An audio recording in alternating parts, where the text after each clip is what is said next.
Hello दोस्तों, एक बार फिर से मैं हाजिर हूँ 28 जनवरी 2022 के इम्पोर्टेंट इवेंट्स के साथ। तो आप कंप्लीट वीडियो ध्यान से देखें क्योंकि लास्ट में आपको 2 क्वेश्चंस के जवाब देने हैं। आज का पहला क्वेश्चन है international Holocaust remembrance day. International Holocaust remembrance day ये हर वर्ष किस डेट को मनाया जाता है?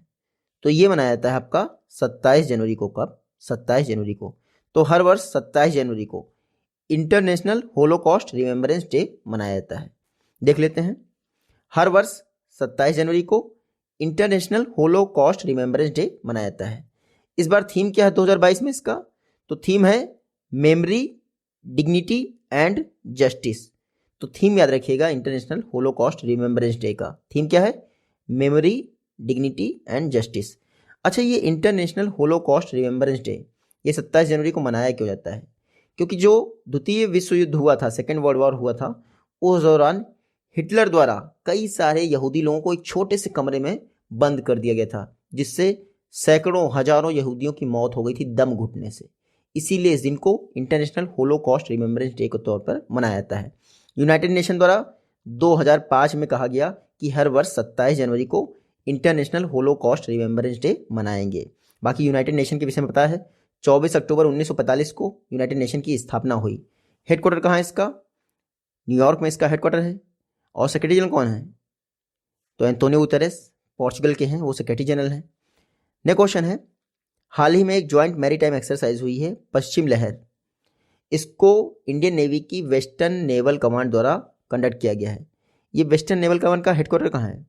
इसका हेडक्वार्टर है मुंबई में। कहाँ पर है? मुंबई में।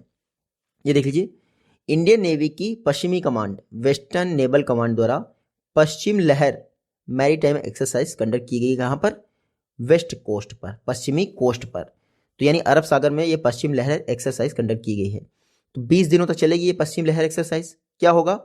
Indian navy, Indian air force, Indian army और कोस्ट गार्ड, इनका कोऑपरेशन देखा जाएगा इस एक्सरसाइज में। तो पश्चिम लहर वेस्टर्न नेवल कमांड द्वारा ऑर्गेनाइज की जाने वाली एक्सरसाइज है, इंटर मिलिट्री सर्विस एक्सरसाइज है, याद रखिएगा।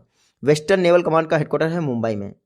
उसके अलावा नेवी की 3 और कमांड हैं। एक ईस्टर्न नेवल कमांड जो कि विशाखापट्टनम में है, सदर्न नेवल कमांड कोची में है, और एक इंटीग्रेटेड है जो कि अंडमान निकोबार द्वीप समूह वहां पर है। तो याद रखिएगा। बाकी हम लोग देख लेते हैं इंडियन नेवी के विषय में। तो इंडियन नेवी की अगर बात की जाए, इंडियन नेवी की स्थापना कब हुई थी? 26 जनवरी 1950 को इंडियन नेवी की स्थापना हुई थी। मोटो क्या है? सम नो वरुणा, सम नो वरुणा। वर्तमान में 25th नेवी चीफ कौन है? तो आर हरि कुमार। कौन है? R Hari Kumar 25th navy chief हैं। नेक्स्ट क्वेश्चन है, करप्शन परसेप्शन इंडेक्स 2021 में इंडिया की रैंक क्या है? करप्शन परसेप्शन इंडेक्स, इसमें इंडिया की रैंक है इस बार 85th। कितनी है? 85th। देख लेते हैं। ट्रांसपेरेंसी इंटरनेशनल द्वारा 2021 के लिए करप्शन परसेप्शन इंडेक्स जारी किया गया है। इसमें कि इंडिया की रैंक है 85th, याद रखिएगा। करप्शन परसेप्शन इंडेक्स में इंडिया की रैंक है 85th और स्कोर कितना है? 40। अगर लास्ट ईयर बात की जाए तो लास्ट ईयर यानी 2020 में करप्शन परसेप्शन इंडेक्स में इंडिया की रैंक थी 86, यानी एक प्लेस का इंडिया को फायदा हुआ है, लेकिन स्कोर दोनों साल सेम ही रहा है।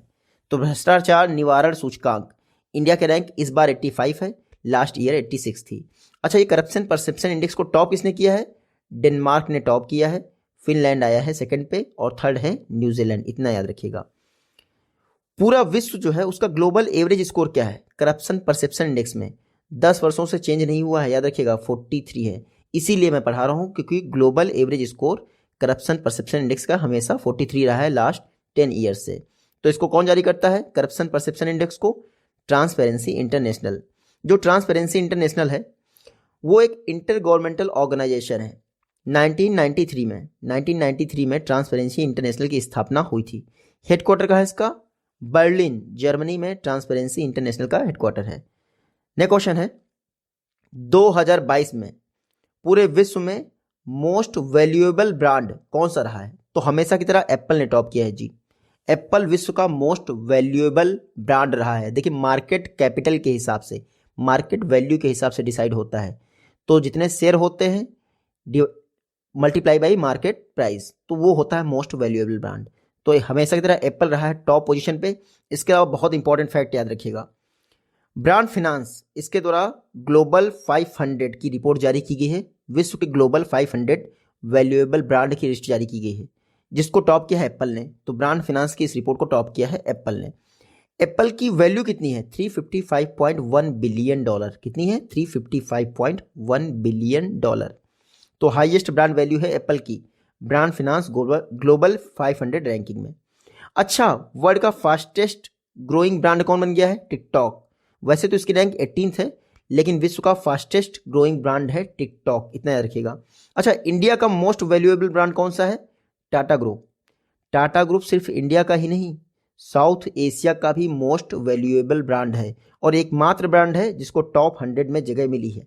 इसकी रैंक है 78th, याद रखिएगा। टाटा ग्रुप इंडिया का 78th, सॉरी, इंडिया का टॉप मोस्ट और वर्ल्ड में 78th मोस्ट वैल्यूएबल ब्रांड। तो इतना याद रखिएगा।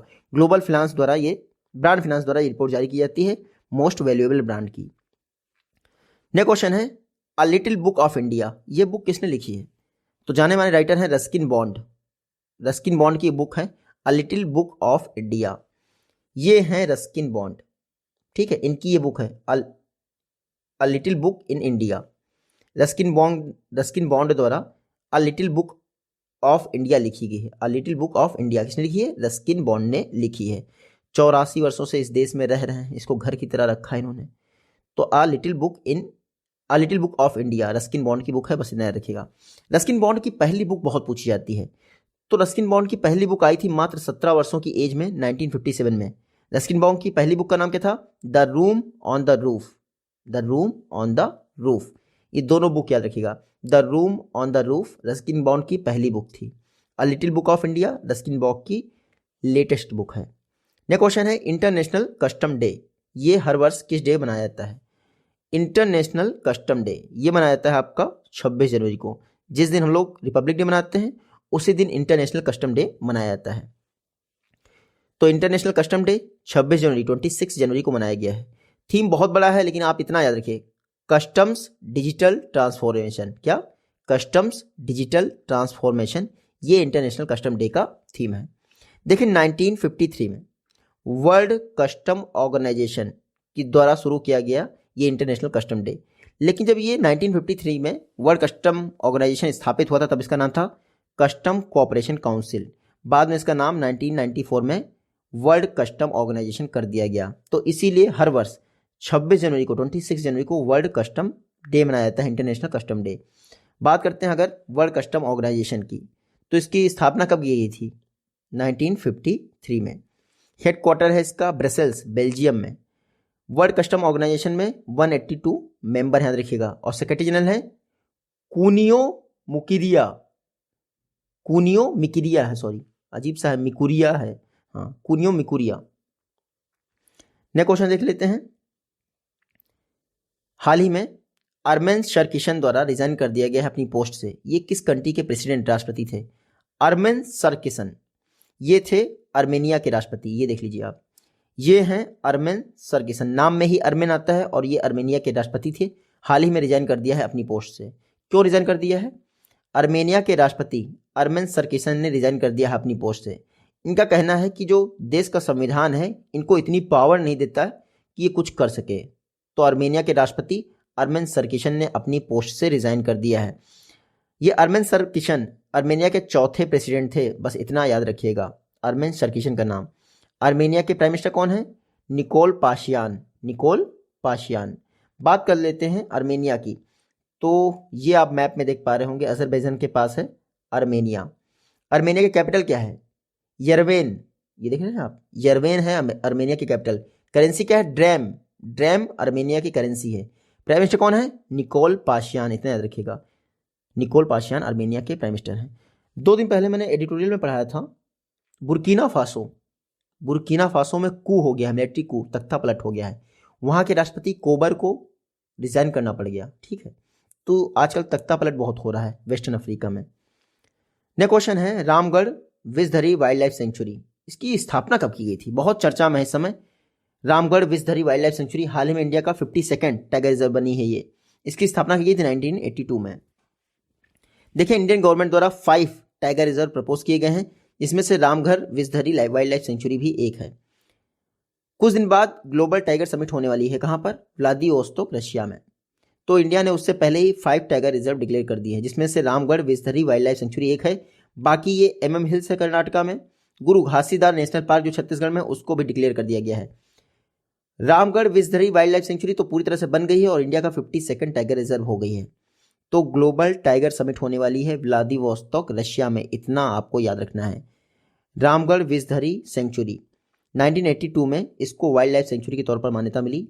रिसेंटली रामगढ़ विषधरी सेंचुरी को क्या बोला गया है? 52nd tiger reserve of India. अच्छा, ये है कहाँ? तो राजस्थान में है, इतना जरूर याद रखिएगा। ग्लोबल टाइगर समिट होने वाली है, इसको ऑर्गेनाइज कौन करता है? Global tiger forum. Global tiger forum की बात कर लेते हैं। ग्लोबल टाइगर फोरम की स्थापना हुई थी 1994 में। हेडक्वार्टर ग्लोबल टाइगर फोरम का है नई दिल्ली में। ये ग्लोबल टाइगर फोरम की मीटिंग हर 3 वर्ष पे होती है। इस बार व्लादिवोस्तोक रशिया में होने जा रही है। इसके मेंबर अभी तक 13 टाइगर रेंज कंट्री थे। हाल ही में यूके ने ज्वाइन कर लिया है, जो कि 14 मेंबर हो गया है। लेकिन यूके कोई टाइगर रेंज कंट्री नहीं है, इतना याद रखिएगा। इंडिया में प्रोजेक्ट टाइगर कब लॉन्च किया गया था? 1973 में। कहाँ से लॉन्च किया गया था? जिम कॉर्बेट नेशनल पार्क, जो कि इंडिया का ओल्डेस्ट नेशनल पार्क है। स्टार्टिंग में यानी 1936 में इसका नाम था हैली नेशनल पार्क, उत्तराखंड में है। नेक्स्ट क्वेश्चन है, राफेल फाइटर जेट को उड़ाने वाली इंडिया की first women fighter jet pilot कौन बनी है? तो इंडिया की first women fighter jet pilot बनी है शिवांगी सिंह। कौन बनी है? शिवांगी सिंह। यहां देख लीजिए, शिवांगी सिंह इंडिया की first women Rafale jet fighter pilot हैं। यानी शिवांगी सिंह इंडिया की पहली वुमेन पायलट हैं जिन्होंने राफेल जेट को उड़ाया है। अब चर्चा में इसलिए है क्योंकि इंडिया की first women Rafale fighter jet pilot Shivangi Singh ने इंडियन एयरफोर्स के जो वो आता है आपका टैब्ल्यू झांकी निकलती ना रिपब्लिक डे पे, उसमें शिवांगी सिंह ने पार्टिसिपेट किया। इंडिया की फर्स्ट वुमेन पायलट हैं जिन्होंने राफेल फाइटर जेट को उड़ाया है। ये सेकेंड वुमेन फाइटर पायलट हैं जिन्होंने इंडियन एयरफोर्स के झांकी में पार्टिसिपेट किया है। लास्ट ईयर फ्लाइट लेफ्टिनेंट भावना कांत पहली फीमेल फाइटर जेट पायलट थी जिन्होंने इंडियन एयरफोर्स की झांकी में पार्टिसिपेट किया था। इस बार जो इंडियन एयरफोर्स की झांकी उसका नाम क्या है? Indian air force transforming for the future. ये याद रखिएगा, इंडियन एयरफोर्स की झांकी में इस बार पार्टिसिपेट किया है शिवांगी सिंह ने, जो कि इंडिया की फर्स्ट फीमेल पायलट हैं जिन्होंने राफेल जेट उड़ाया है। इंडियन एयरफोर्स की झांकी आप यहाँ पर देख सकते हैं। स्वर्णिम विजय वर्ष मना रहा है इंटर आपका इंडियन एयरफोर्स। स्थापना कब हुई थी इंडियन एयरफोर्स की? 8 अक्टूबर 1932 को। तो 100 साल अगले साल पूरे हो जाएंगे, अगले 10 वर्षों में। हेडक्वार्टर है इंडियन एयरफोर्स का नई दिल्ली में। मोटो है touch the sky with the glory, नभा स्पृशम दीप्तम। इस समय 27th एयरफोर्स चीफ कौन है? विवेक राम चौधरी। नेक्स्ट क्वेश्चन है, आईपीएल का फर्स्ट सीजन किस वर्ष किया गया था? आईपीएल का फर्स्ट सीजन हुआ था 2008 में। चर्चा में क्यों है? हाल ही में आईपीएल में एक नई टीम जुड़ गई है। लखनऊ की आईपीएल फ्रेंचाइजी जुड़ गई है जिसका नाम है Lucknow super giant. Lucknow super giant Sanjeev Goenka की टीम है जो आईपीएल 2022 में पार्टिसिपेट करेगी। लखनऊ सुपर जायंट जो टीम है उसके कैप्टन होंगे KL राहुल। बस इतना याद रखिएगा, कौन होंगे? KL राहुल। संजीव गोयनका ने पब्लिक ओपिनियन लिया था, उसमें KL राहुल जो है अब लखनऊ सुपर जायंट के क्या होंगे? कैप्टन होंगे। आईपीएल में अब मिला के मतलब लखनऊ सुपर जायंट को मिलाकर 10 टीम पार्टिसिपेट करेंगी 2022 में। आईपीएल की शुरुआत कब हुई? 2008 में बीसीसीआई ने शुरुआत की। सबसे ज़्यादा रन बनाए हैं विराट कोहली ने, सबसे ज़्यादा विकेट ली है लसित मलिंगा ने आईपीएल में अब तक, और सबसे ज़्यादा बार आईपीएल जीता है मुंबई इंडियंस ने, 5 बार जीता है, याद रखिएगा। ये है KL राहुल जो कि लखनऊ सुपर जायंट्स के क्या हो जाएंगे? कैप्टन हो जाएंगे। नेक्स्ट क्वेश्चन हमारा, हिंदुस्तान पेट्रोलियम कॉर्पोरेशन इसके नए CMD चेयरमैन मैनेजिंग डायरेक्टर कौन बने हैं? तो हिंदुस्तान पेट्रोलियम कॉर्पोरेशन लिमिटेड के नए CMD कौन बने हैं? पुष्प कुमार जोशी। कौन बने हैं? पुष्प कुमार जोशी। देख लेते हैं, ये हैं पुष्प कुमार जोशी। ये हिंदुस्तान पेट्रोलियम कॉर्पोरेशन लिमिटेड के चेयरमैन मैनेजिंग डायरेक्टर बन गए हैं। ये देख लीजिए, पुष्प Kumar Joshi Hindustan petroleum corporation limited के नए CMD बने हैं। तो बस इतना ही खास है मेरे ख्याल से। HPCL की बात की जाए तो इंडिया का तीसरा सबसे बड़ा ऑयल रिफाइनिंग कंपनी है, PSU है। तो HPCL के नए CMD बने हैं पुष्प कुमार जोशी। इन्होंने रिप्लेस किया है मुकेश कुमार सुराना को। 2 दिन पहले मैंने आपको पढ़ाया था Indian oil corporation limited India की फर्स्ट PSU बन गई है जिसको हेल्दी वर्क प्लेस के लिए ग्लोबल अवार्ड मिला है, इतना याद रखिएगा। यह है हिंदुस्तान पेट्रोलियम लिमिटेड। इसकी स्थापना कब की गई थी? तो 1974 में हिंदुस्तान पेट्रोलियम लिमिटेड की स्थापना की गई थी। हेडक्वार्टर मुंबई में है और नए सीएमडी बने हैं पुष्प कुमार जोशी। नेक्स्ट क्वेश्चन है, ग्रामा वन एक टेक्नोलॉजी ड्रिवन प्रोग्राम है, किसने लॉन्च किया है? तो ग्रामा वन को लॉन्च किया है कर्नाटक गवर्नमेंट ने। किसने? कर्नाटक गवर्नमेंट ने। कर्नाटक गवर्नमेंट द्वारा ग्रामा वन प्रोग्राम लॉन्च किया गया है। ये टेक्नोलॉजी ड्रिवन प्रोग्राम है। ये क्या करता है? गवर्नमेंट के डिफरेंट सर्विस को क्या करता है? ऑफर करता है लोगों को। तो ग्रामीण एरिया जो 12 डिस्ट्रिक्ट के हैं वहां पर ग्रामा वन प्रोग्राम लॉन्च किया। ग्रामा मतलब ग्राम से है, ठीक है, इसीलिए इसका नाम है ग्रामा वन। किसने लॉन्च किया है? कर्नाटका गवर्नमेंट ने लॉन्च किया है। कर्नाटका इस समय बहुत चर्चा में है। क्यों? क्योंकि इंडिया का पहला AVGC centre of excellence Bengaluru में स्थापित किया जा रहा है कर्नाटका द्वारा। AVGC मतलब animation, visual effect, gaming and comic. India का फर्स्ट AVGC सेंटर कहाँ होने जा रहा है? कर्नाटका में। कर्नाटका मैप में देख लीजिए आप, ये है मैप में कर्नाटका। चीफ मिनिस्टर कौन है? बसवराज बोम्मई। गवर्नर कौन है? थावरचंद गहलोत। नेक्स्ट क्वेश्चन है हमारा, रशिया, चाइना और ईरान की नेवी हाल ही में चिरू 2Q22 ये नेवल एक्सरसाइज कहाँ कर रही हैं? तो गल्फ ऑफ ओमान में चिरू एक्सरसाइज की जा रही है। बस इतना याद रखिए, चिरू नाम है, चिरू ये याद रखिएगा। रशिया, चाइना और ईरान की नेवीज द्वारा गल्फ ऑफ ओमान में चिरू एक्सरसाइज को कंडक्ट किया जा रहा है। 140 वॉरशिप कंडक्ट, चलिए ये छोड़िए, आप ये देख लीजिए आप, गल्फ ऑफ ओमान ये है और स्ट्रेट ऑफ हॉर्मुज ये है, द गल्फ ये है, ठीक है। गल्फ ऑफ ओमान में चिरू 2Q22 एक्सरसाइज होने जा रहा है। 3 कंट्री पार्टिसिपेट कर रही है, रशिया, चाइना और ईरान। RCI ये 3 कंट्री चिरू एक्सरसाइज में पार्टिसिपेट कर रही हैं। रशिया इस समय बहुत चर्चा में है क्योंकि व्हाइट मार्बल या फिर व्हाइट स्वान करके एक मिसाइल बॉम्बर फाइटर प्लेन बनाया था, जो कि लार्जेस्ट और हाईटेक प्रोजेक्ट है आज तक की एविएशन इंडस्ट्री में। व्हाइट स्वान आपने पढ़ा होगा। और अब चिरू एक्सरसाइज याद रखिएगा। नेक्स्ट क्वेश्चन है, असम वैभव अवार्ड से किसको सम्मानित किया गया है? तो असम वैभव अवार्ड सम्मानित किए गए हैं रतन टाटा जी। कौन? रतन टाटा जी। आपको रतन टाटा जी का नाम ही पता है। 69 ईयर के बाद एयर इंडिया को वापस पा लिया है रतन टाटा जी ने। ये है रतन टाटा। इनको असम के हाईएस्ट सिविलियन अवार्ड से सम्मानित किया गया है, असम वैभव। मेरे ख्याल से बस इतना याद रखना है आपको, रतन टाटा जी को असम गवर्नमेंट द्वारा असम वैभव अवार्ड से सम्मानित किया गया है। जो असम के गवर्नर है जगदीश मुखी, उन्होंने टाटा सन्स के चेयरमैन रतन टाटा को यह सम्मान दिया। तो असम वैभव असम का क्या है? लार्जेस्ट हाईएस्ट सिविलियन अवार्ड है। ये असम देख लीजिए मैप में। वर्ल्ड का लार्जेस्ट रिवरिन आइलैंड जिसका नाम है माजुली द्वीप कहाँ है? असम में ही है, याद रखिएगा। असम के चीफ मिनिस्टर कौन है? हिमंता बिस्वा शर्मा। गवर्नर कौन है? जगदीश मुखी। और हाल ही में एक ओरांग नेशनल पार्क चर्चा में था जिसकी बाउंड्री बढ़ने जा रही है। Orang national park, Dibru Saikhowa national park, ये दोनों असम में है। लास्ट क्वेश्चन आज का, कथकली डांसर मिलेना सल्विनी, हाल ही में इनका निधन हो गया। ये कहाँ से बिलोंग करती हैं? मिलेना सल्विनी फ्रांस से बिलोंग करती हैं। देख लीजिए, कथकली डांसर मिलेना सल्विनी का निधन हो गया। मिलेना सल्विनी, ये आप पिक देख लीजिए मिलेना सल्विनी की, यहाँ पे पड़ोस में ही आपकी बनी हुई है। ये है मिलेना सल्विनी। ये जानी मानी कथकली की डांसर है, कथकली की डांसर है, ठीक है। हाल ही में इनका निधन हो गया। कहाँ से हैं?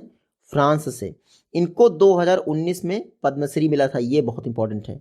कथकली डांसर सल्विनी जी का निधन हो गया, ठीक है। कथकली कहाँ का है? केरल का या तमिलनाडु का? सोच के बताइएगा आप। मिलेना सल्विनी का निधन हो गया। ये आज की वीडियो से क्वेश्चन आए हो, आप इजीली इनका जवाब दे पाएंगे। जल्दी मिलते हैं आप सब।